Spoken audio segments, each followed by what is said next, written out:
Dans près de 6 mois, l'avenue Moto Mupenda, allant de l'université catholique La Sampiesia jusqu'à la route nationale numéro 2 au quartier Keshero, dans la commune de Goma, en ville de Goma, sera métamorphosée.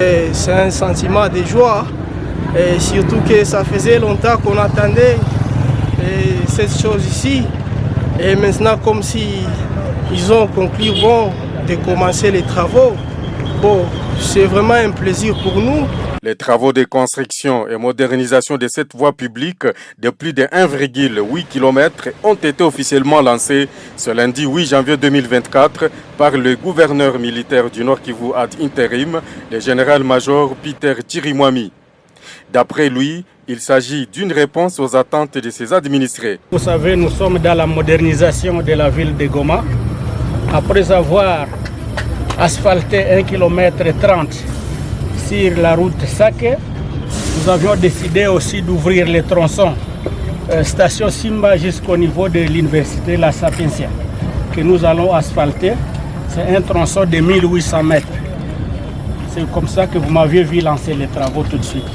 Le directeur provincial de l'Office des voiries et drainage OVD, Timothée Soumaïli, indique qu'en plus d'asphaltage, cette route Moto Mupenda aura des collecteurs d'eau, de l'éclairage public et des signalisations, le coût total étant de plus de 4,8 millions de dollars américains. Les travaux de construction et de modernisation de cette avenue, tant attendue par la population de Goma, que vous avez l'honneur de lancer aujourd'hui, couvrent un linéaire total de 1860 mètres.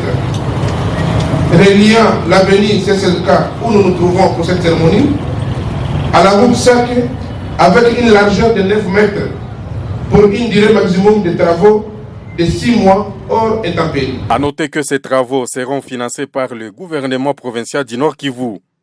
D'une cérémonie à une autre, près de 5 km de routes fraîchement construites en pavé au quartier Boudjovu en commune de Karisimbi ont été inaugurées ce même lundi 8 janvier 2024 par le gouverneur militaire Peter Chirimwami. Les différentes avenues et rues modernisées grâce à l'engagement et l'appui du chef de l'État Félix-Antoine Tshisekedi Tshilombo mettent fin au calvaire des usagers car jadis impraticable.